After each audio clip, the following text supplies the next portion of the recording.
The title of this is Undertold Asian American History.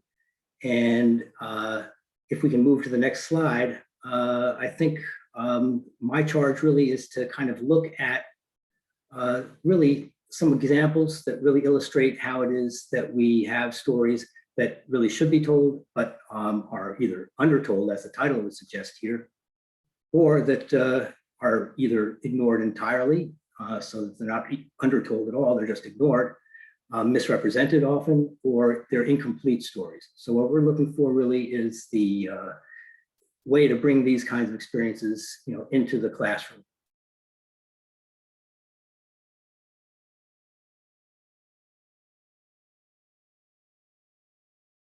So one of the individuals that I wanted to focus on was someone who very few people knew. I only knew about her very recently, Anandibe Joshi. And as you can see here from just the dates, she did not live a very long time. But she's a remarkable story in many ways.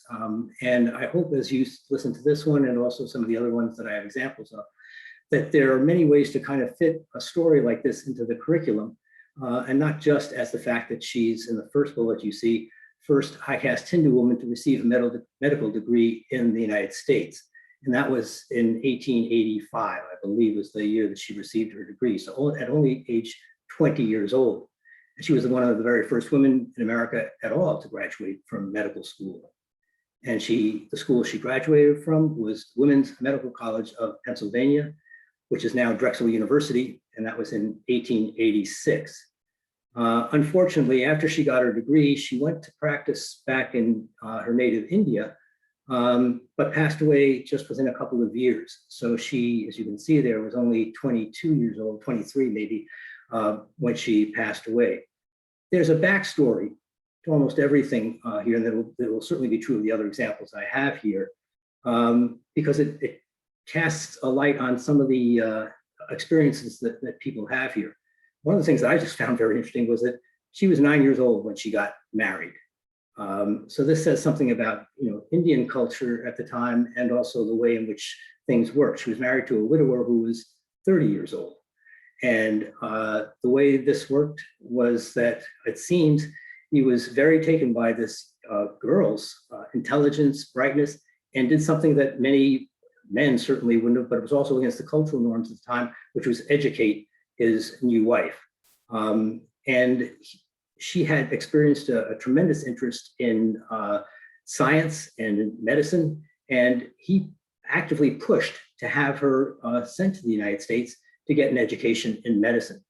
And to make a long story short, he was successful in pushing his wife to be able to do that, and she came to the United States to get a degree after also pushing very hard herself to overcome some obstacles, not the least of which was having stones thrown at her at one point for taking on a role in India that a woman just wasn't supposed to be doing, in being educated and also leaving the country for a further education. Next.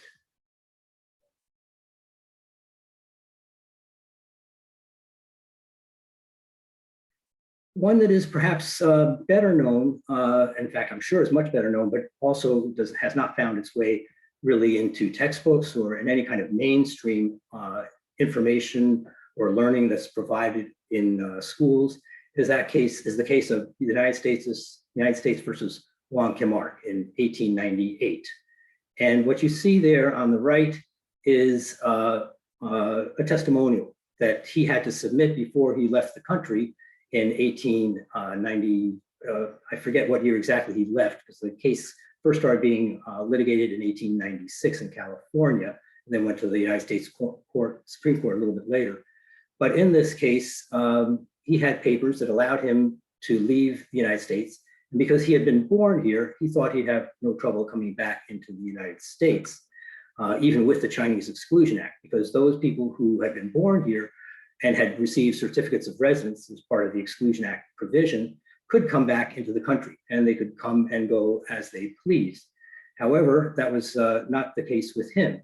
So even though he had this affidavit that was signed by, as it says there, 3 witnesses needed who must be white to attest to the fact that he is who he says he is, which was an American-born Chinese but who had left the country and now is trying to get back in.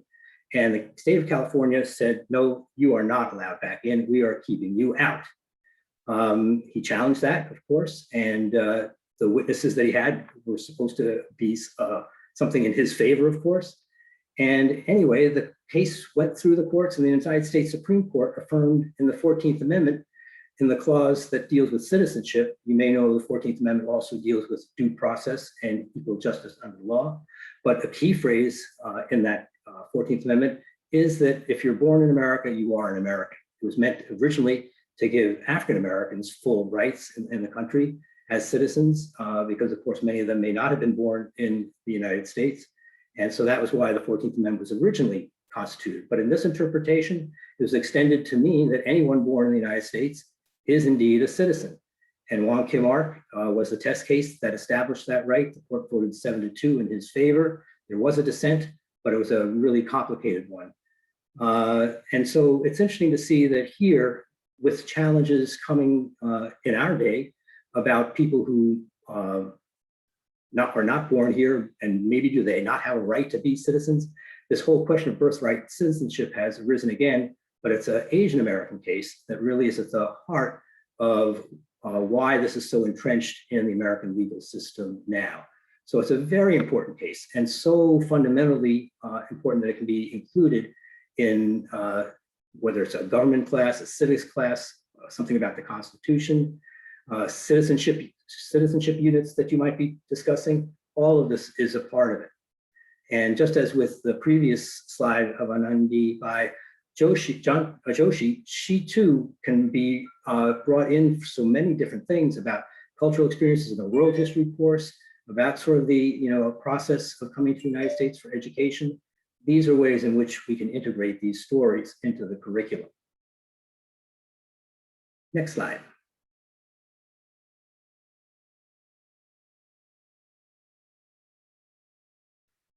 So what you see here is actually the way I kind of do an exercise. I don't even usually put the name up there. It's a man, Bhagat Singh Thind, who lived from 1892 to 1967. But as a teacher, you can take a document like this and just show the picture and go through a document analysis, which is a really kind of fun exercise to do with students nowadays. You give them a primary source, you ask them to determine what its source is, what's the context that you see it in, what do you see in the details, can you attribute any real meaning to the picture? And when you do this, and I can pause for a few minutes to let yourself kind of work through this, what kind of document is this? That's pretty easy. It's a photograph, yeah. But where maybe did it come from? The context? What sort of details do you see, in the picture? And was its meaning? So these are all questions that maybe you can begin to answer in your own head, but I'll go ahead and fill you in on what makes it kind of, interesting. So the source is that this was taken, I believe, at Camp Lewis in North Carolina, I believe. But it was taken during World War I.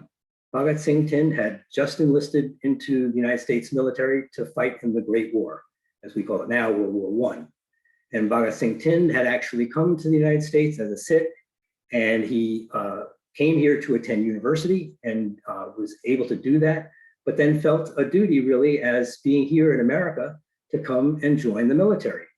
And that's the context there. And what about the details?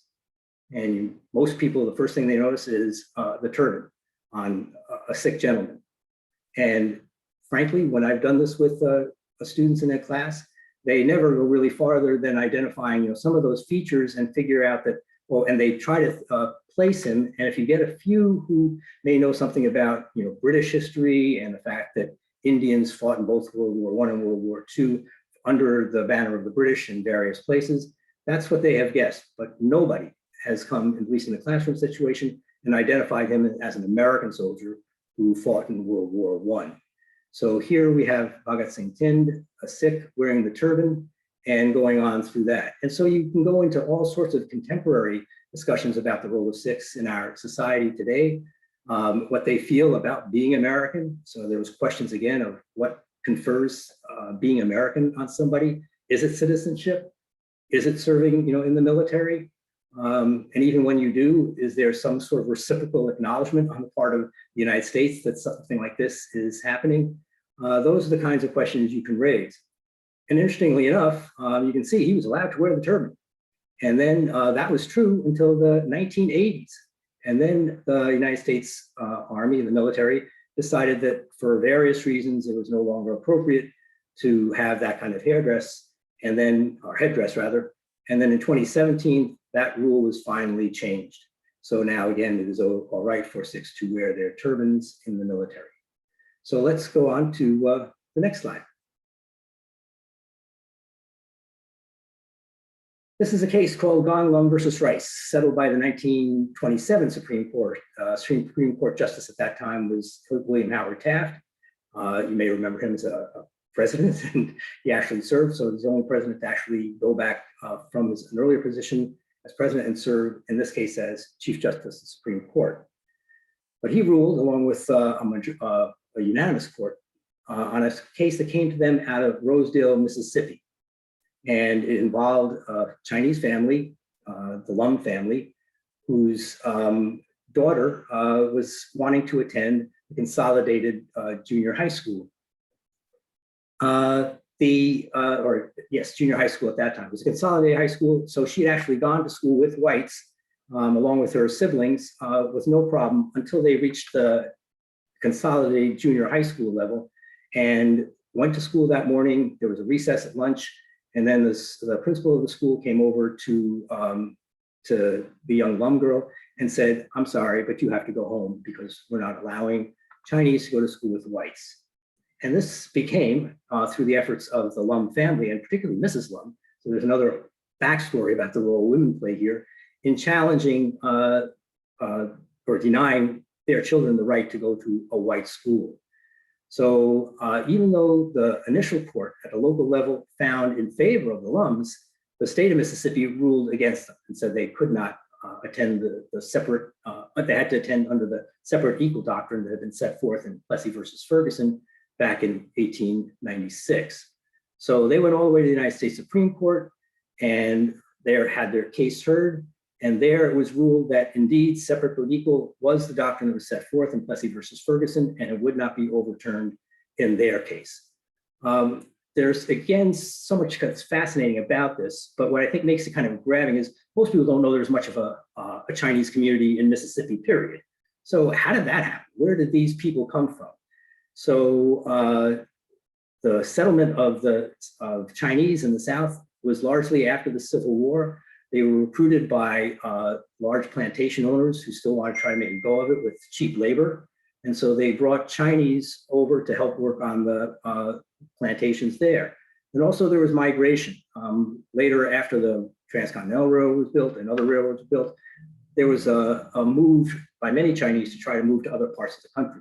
And since there was this settled community in Mississippi, they decided to head there and become part of that. And so finding out about that is kind of an eye-opener for most people to hear about what's going on. Another kind of thing that's, I think, timely with all this is that if you check your PBS listings, there's a film that maybe some of you are aware of called Far East, Deep South by Larissa Lamb and Baldwin Chu. It's really a story about Baldwin Chu's family, which, without giving too much away, also can trace itself back to the area of Rosedale, Mississippi, Greenville, Mississippi, where this Chinese community was. So that's really, I think, a very interesting thing. If you've seen it, there's a very interesting kind of introduction that Baldwin gives to his own trying to learn about his past. And he recounts the kind of thing that so many Asian Americans really are familiar with is he gets asked the question, where are you from? And of course, the answer is, well, I'm from Sacramento, California. And he says, no, I really want to know where you're really from. And the answer is China, that they're expected to give. So this notion that not only is he from California, but his ancestors go back to Mississippi, it's really kind of an eye-opening thing. So I'll leave it there for now, and I'm going to turn it over to Vivin so she can pick up with some other stories. Thank you, Ting-Yi. And what you really gave me there was a really good segue into the perpetual foreigner stereotype, right? The question that I'm sure I've gotten it personally, but probably many Asian Americans have gotten, where are you from? But then no, where are you really from? Where are your parents from? It goes on and on until you give them the answer that they're expecting. So let's go ahead and move on to the next slide. Yes, so if you guys haven't heard of this term before, the perpetual foreigner stereotype, and I kind of want to talk about this a little bit today because a lot of my work in combating racial profiling against Asian Americans and Asian immigrants really derives from this narrative. And, you know, a lot of this, we find deep historical roots that multiple historical events that all kind of ties to this overall stereotype. So this stereotype, perpetual foreigner, is essentially a form of xenophobia in which members of ethnic minorities, whether they're naturalized and or native-born citizens, will always be seen as this other or foreign by members of the majority group. And in the United States, Asian Americans and immigrants have long been impacted by this perpetual foreigner stereotype and even perceived as national security threats. And I want to take you to look at this Dr. Seuss cartoon, actually right here on the screen, about Japanese Americans during World War II, portraying Japanese Americans as foreign and even questioning their loyalty. As you can see, there's like a sign here saying honorable fifth column, which the fifth column describes a group of, let's say, subversive agents who attempt to undermine a nation's solidarity by any means at their disposal. So this not loyal, disloyalty here. And then, of course, they're handing out blocks of TNT, which is one of the most common explosives used for military.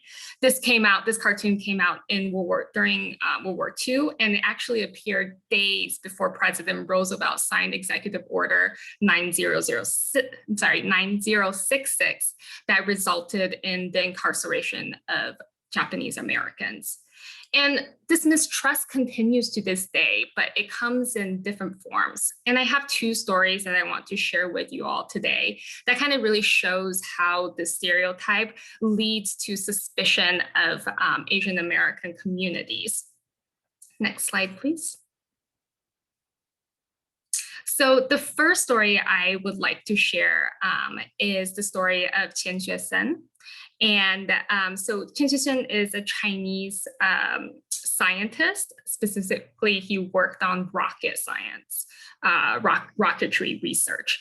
So Qian moved to the United States from China back in 1935 to study at the MIT, Massachusetts Institute of Technology, and later at the California Institute of Technology under Theodore von Karman, who was one of the most influential aeronautic engineers at the time.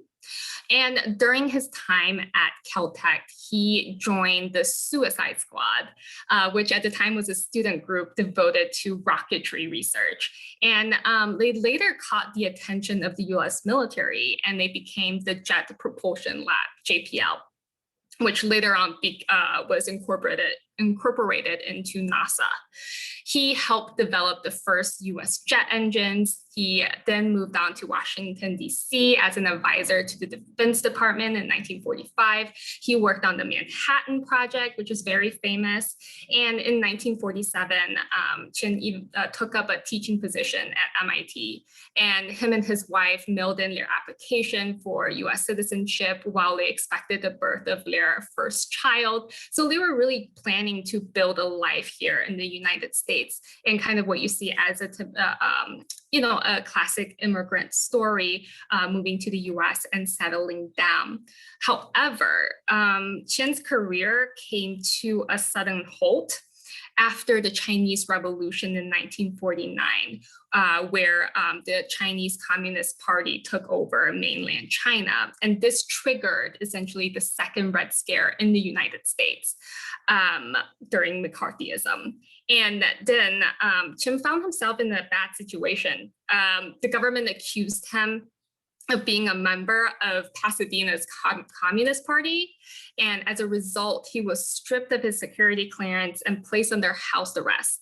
His application for US citizenship was also rejected. And even though these accusations they were kind of based on shaky grounds, Qiang, nevertheless, there was the suspicion against him, right? And he actually spent 5 years under house arrest.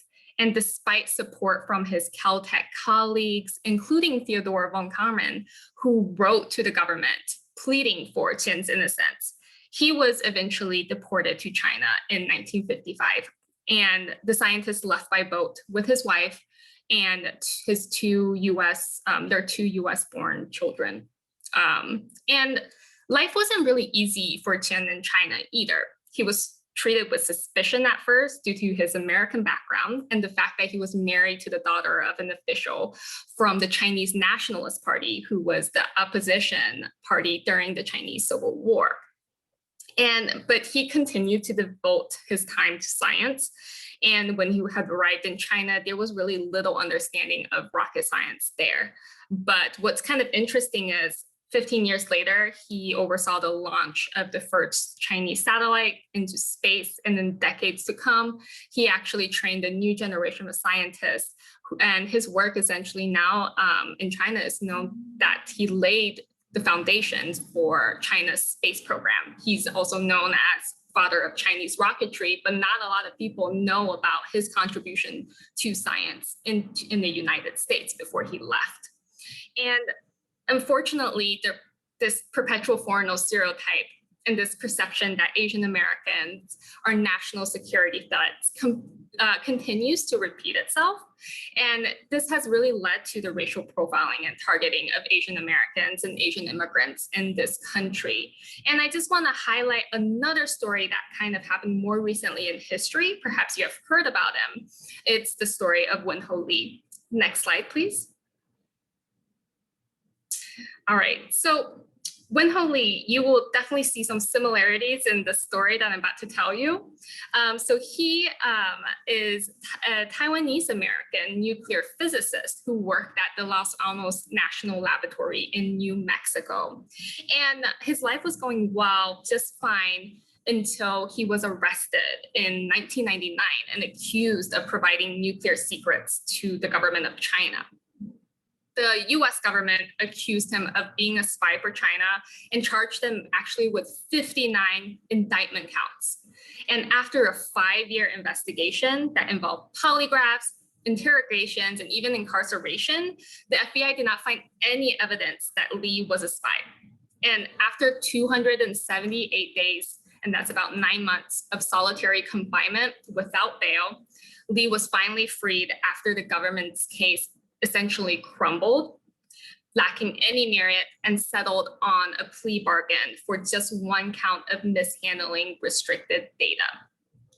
And despite lacking any evidence of economic espionage, Lee was jailed for 9 months under solitary confinement without bail. I really want to iterate that. And at the time, he was 60 years old.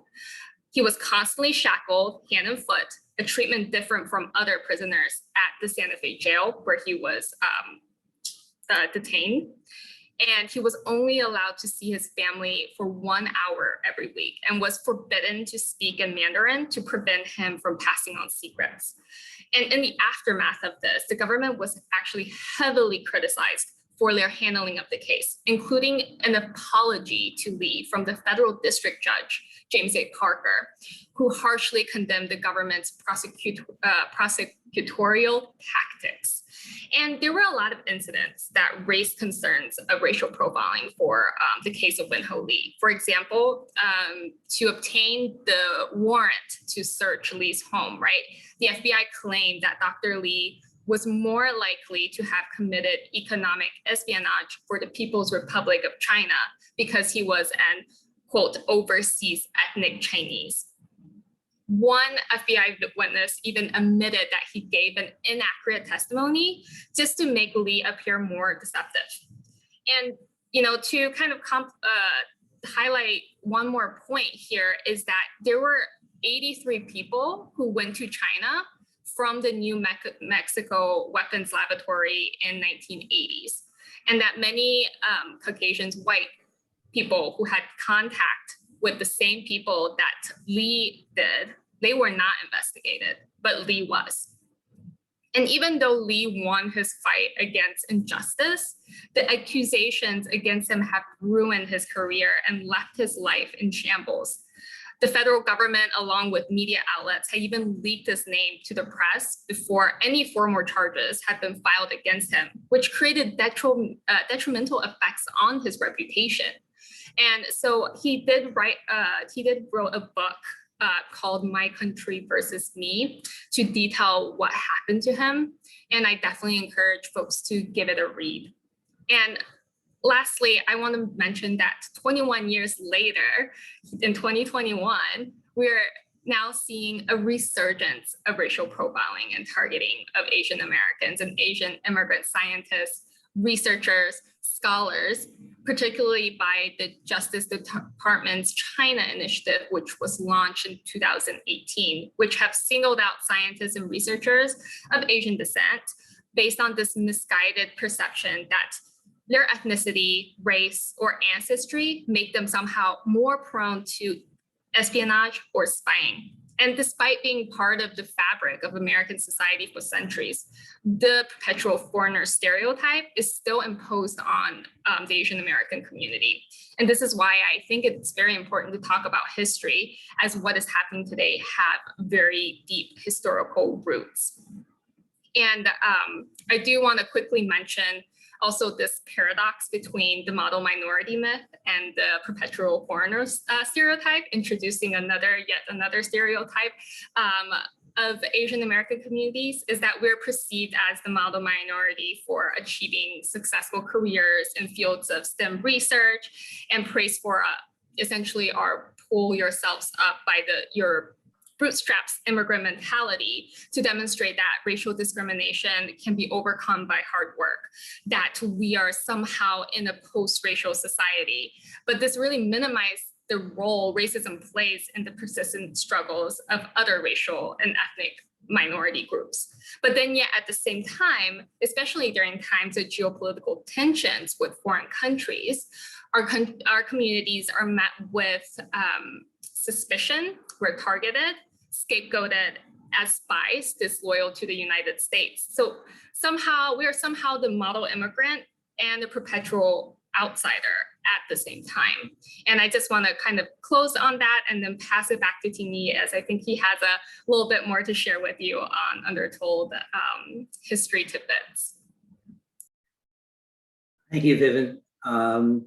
Just kind of one little commentary on that model minority stereotype that you finished with, and is so important, I think, to the misunderstanding of so much of what we are. It tends to lump together, again, all Asians as falling, under this category, and misses the real diversity that's within the Asian American community, and that there are real differences between some of the issues faced by some Americans, Asian Americans, and others, and they get neglected in that way. And the other piece of that, of course, is the pernicious side of the model minority that you mentioned. That it really does, in effect, pit one minority group against another, because one group is doing it, is really good, but then you other guys, yeah, maybe not so much. And that's a very, very harmful and dangerous approach to take.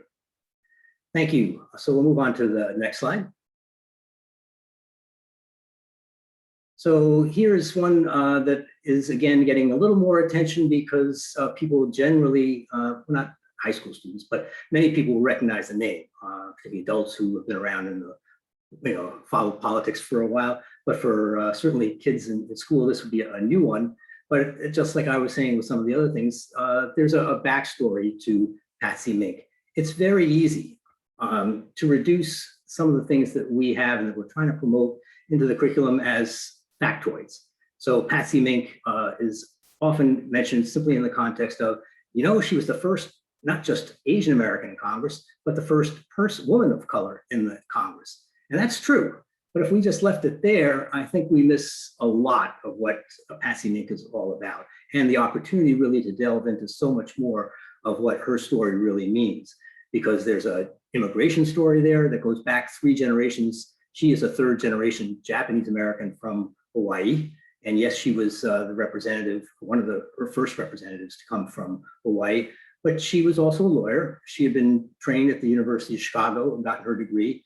And there's a parallel to Ruth Bader Ginsburg that's very interesting because she could not find a job in a law firm in Chicago when she graduated, even though she did very well. So just as Ruth Bader Ginsburg had to settle for a job initially as teaching, about law rather than being able to practice the law in a high-powered firm or such, so did Patsy Mink face a similar kind of thing. Yes, she was the first woman of color to serve in the United States Congress, as we mentioned here, but her legislative accomplishments are really very, very significant. And for example, one in which any parent who has a child, a girl who plays sports at any kind of level in school, be it junior high or middle school, high school, or college, you really owe it to the mother of Title IX for having to see that legislation get passed. So extremely significant that she be appreciated for her role as not just the first woman of color, but as a very, very effective congresswoman who contributed so much to the way that we see ourselves today as a society in advancing the rights of women. Because the national women's soccer team that we all love wouldn't frankly exist in the way it does here hadn't it been for those kinds of efforts. And schools, and tying this back to what is going on in schools, is such an easy transition to say, hey, who you have to thank for this? Patsy Mink, among others, of course, but she is, one of her nicknames is indeed the mother of Title IX. So I think that's where I have my nominees for people that I think should definitely be included. I want to make a reference to one question that I saw already, just, or I don't know if it's in the chat or a question, but the case of Yickwo versus Hopkins, which is another case that went to the United States Supreme Court, but very clearly established too, that you cannot set up rules that are race neutral in appearance, but in fact are targeting one group or another. Again, we see echoes of this in a lot of legislation that's come up in recent years, particularly targeting, I think, Latino workers and things that, like I say, they seem race neutral on its face, but are not when it comes to practice. That case particularly dealt with laundries run by Chinese in California that only really affected those laundries that were built in a certain way, particularly within the Chinese community. So this is a way of driving Chinese laundries out of business. And the Supreme Court saw through that argument and ruled in Yickwo's favor, and that's another case worth mentioning.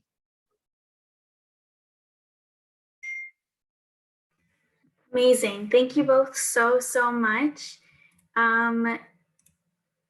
Joy, if you could help me turn my camera back on, that would be awesome.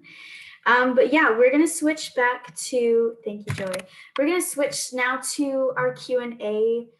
We can end the PowerPoint since there's nothing further that we're gonna discuss there. Thank you, Mary. And I'm just we have some questions that folks submitted when they were registering for the event, as well as some questions that people have been putting in the chat. So I've kind of have all of those mixed together. And again, you're welcome to continue asking us any questions in the chat as we discuss a little bit more. So I just wanted to start off, what was both of Vivin and Ting-Yi, your first exposure to Asian American history, and what was it? Like, does it stick out to you still to this day? And for Ting-Yi, you've been teaching in the public education school system for a while. And so what was your experience as an Asian American teaching that kind of history, but not necessarily maybe having as much representation as you would like in your curriculum? I go back a ways, but I think it's safe to say that there was nothing in my history except maybe the mention of Chinese working on the transcontinental railroad. That was kind of a given thing, but I'd say it was, like I used the term before, a factoid. It didn't have anything about the kinds of life they might have had, what brought them here. No connection to, say, human migration movements of why they might have left China in the first place. Nothing other than kind of maybe a recruitment effort on the part of the railroad barons to bring some workers over cheaply, but that was it. And even in college and the courses that I took, I didn't have any real exposure to that. But I did have exposure to a professor of East Asian studies, and that was not focused on Asian American at all. It was purely East Asian studies. But to my surprise, he knew something about my family and kind of hit me with that. So I got more deeply into learning, certainly about Asian studies because of the course I was taking. But also he kind of directed me that there was a growing kind of interest in Asian American studies. So I think I began picking it up on my own. But that really was my introduction. And it really wasn't until very late in my career. And I think the Japanese reparations movement for the incarceration, that's what triggered my interest in learning much more about it and seeing how lacking it was in the curriculum, and learning more about it and seeing what I could do about it. Yeah, thank you, Ting-Yi. That's interesting. And I have to say, this is sad to say, I went to high school in the late 2000s, early 2010s, and not much has changed in Asian American history not being really mentioned at all. I think for me, it was in high school. And to give you some background, I went to a public high school in the Midwest. And it was during one of my history classes that I first learned about the Japanese American incarceration during World War II. And I remember my teacher showing us the movie Come See the Paradise. And really, that was the first time that Asian Americans were even mentioned. I think we briefly touch on the transcontinental railroads built by Chinese migrant workers, but that was probably like a 30-second one PowerPoint slide and it was brushed over. So I really didn't learn too much about Asian American history until later on through my own research. A little bit in college, but even then, a lot of history, when you're talking about Asian studies, they focus on history in Asia. And I think it is very important as an Asian American, of course, to kind of learn about Asian American history, which is, different than just Asian history. So I think that is my experience. And I hope I did see that my home state, Illinois, recently just passed the law. So that is some really good news. And I hope that, future generations, kids these days, get the opportunity to learn more. Thank you both. I think that's a great segue into asking, what are the current advocacy efforts around bringing Asian American Pacific Islander education to curriculum? I think Ting-Yi, you might have a little bit more information on this. This is your forte. This is what you're doing right now. So if you could give us a little bit more insight, and how can people advocate and help advocate on the district and state level? It's a great question, and I think it's the whole reason for why the Asian American Education Project is existing in the way it is now. And through, I think, Pat Stewart Quo's efforts in California, they've made real strides to see what they can do, particularly in Southern California, to get curriculum incorporated. Some of you may know, too, that there have been an ethnic studies program that had been passed by the legislature in California last year, statewide. But then Governor Newsom vetoed it for various reasons. But in local districts, and when you talk about Los Angeles, as huge as it is, it's hardly local in terms of its scope. It's not like maybe Greenwich, Connecticut, or something like that, where you have a small district. But the attempt to really incorporate not just ethnic studies, but Asian American studies is really something that we're trying to work on and develop so that we would work with individual schools. You get a school that might be interested in doing this. There are ways for them to introduce a course just on its own, kind of circumventing the requirement. Interestingly enough, there is in 2022-23, I believe it's when it's mandated, there is an ethnic studies course that will be required in all of the LA public schools at that time. And it does contain a 4-week component of Asian American studies. That's not a lot. So I think we need to see a lot more. But Oregon has an ethnic studies program already that they are enrolling, where I believe their mandate is to include something of ethnic studies in every single grade level of a social studies curriculum. So that's good. Washington State is also along that way. I've been working with people just here recently in Connecticut who have a bill this year that's moving forward that would hopefully set in motion some of these things. And then also in the DC metropolitan area, which is where I was kind of based and have my most experience, there are also efforts to maybe not get courses as such, but to how to embed that Asian American experience into the existing courses. So for example, the examples I gave rather, are ones that I think are easy enough, should be easy enough for teachers once they understand the context to say, this can fit into my world history course, this can fit into my US history course, this can fit into my sociology course. And that way we introduce so many more stories about Asian Americans into the curriculum. And then the last piece of the question, sorry to go on a little bit, is how can other people advocate? We really need the support of grassroots, whether it's students who actually lobby, who point out to the teachers that, I'm not hearing anything about Asian Americans here. And I know, especially if they've watched something or been told by parents, so that there are ways that can happen through PTAs, becoming active. Asian Americans have not been typical members of paid PTA organizations. So that's really kind of an important way. Speak before school boards. Say, I know from my child that there's nothing in the curriculum that is covering the contributions of Asian Americans. If you go before and get your 3 minutes before a school board or whatever it may be, those are ways to do it. And then lobby as much as you can with legislators. Thank you. Amazing, amazing. Thank you so much for giving such tangible action steps as well. We have a question specifically for Vivin. How do we have conversations about this racial profiling of Asian American immigrant scientists and scholars, particularly, of course, those of Chinese descent?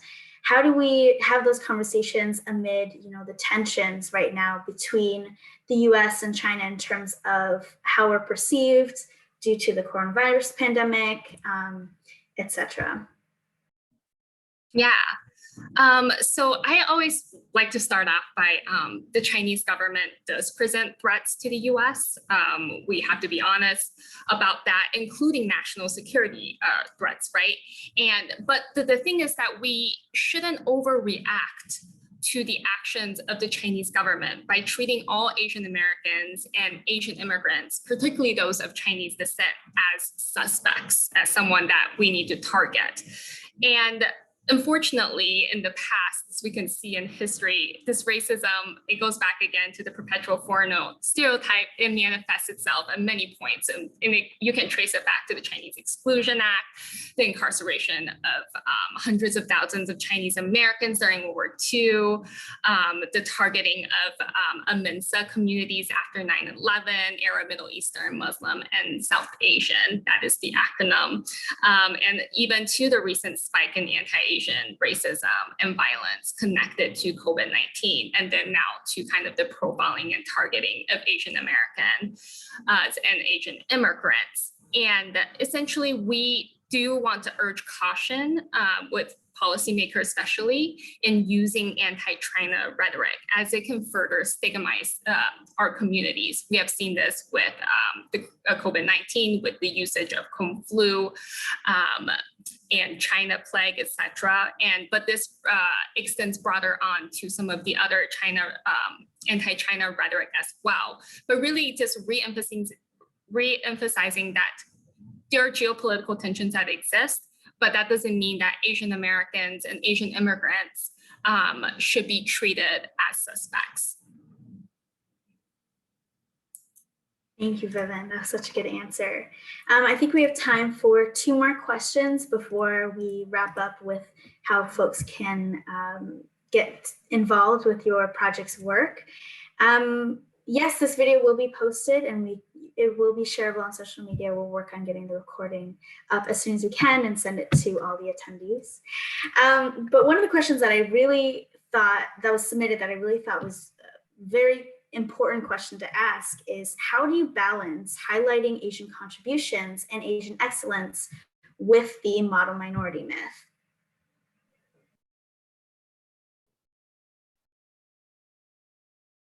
Who wants to take that first? I could take a stab at it. I mean, I think that, first of all, success in our communities should definitely be praised and celebrated. But But the model minority myth is problematic, as I mentioned a little bit earlier, as first it is an overgeneralization of our communities and ignores essentially the diversity of the Asian American communities, grouping us into this the same image, despite that there has been data that has shown disparities between different Asian American communities, right? And also that this perceived collective success can also be used as a racial wedge in minimizing the role racism plays in the struggles of people of color, POC communities. And we shouldn't let this success story be used as an excuse from the dominant group to avoid any responsibility for addressing racism and the damage it continues to inflict. So I guess that would be my short answer. And I'll add to that I think, why shouldn't we celebrate our successes? It's not because we are the model minority. It's, there are genuinely good reasons for holding up the kinds of achievements that Asian Americans have had. Because it's there, on the merits. It's not that you have to, hold it up in conjunction as paired with this notion of the model minority. See how good they are. It just doesn't work that way. We don't do that with white Americans. Say,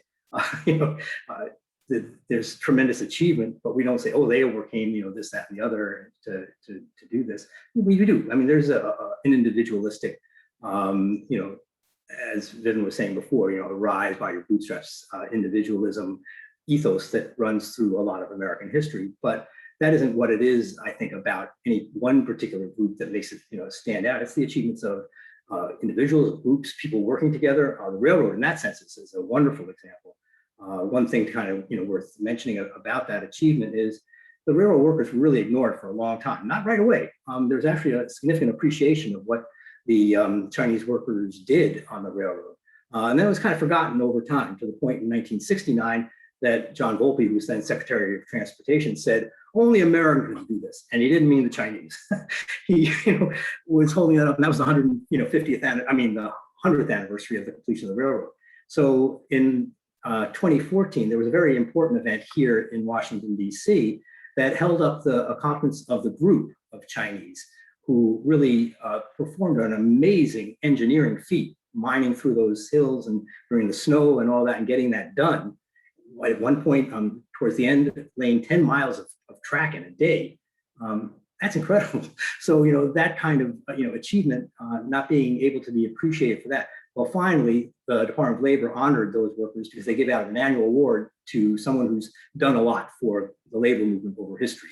And they gave it collectively to the Chinese workers. The first time any Asian American individual or group had been recognized for that. I also think it's just important that we are highlighting stories of our communities where people are struggling too. I think it's important that we don't angle this narrative in terms of who is contributing to American society, because what does that even mean, right? And so making sure that we're just really celebrating Asian Americans and all of the realities that they live, whether that is institutional success or something different than that. We are diverse, we are complex, and we are very, very different, but also have a lot of similarities. And I think that's such a beautiful thing about being Asian American. We're running out of time, so I just want to make sure that we have enough time for both Vivin and Ting-Yi to share next steps and how to get involved with your project's work. I can share some links in the chat. And also, once you do that, maybe share one quick sentence of what makes you proud to be Asian American.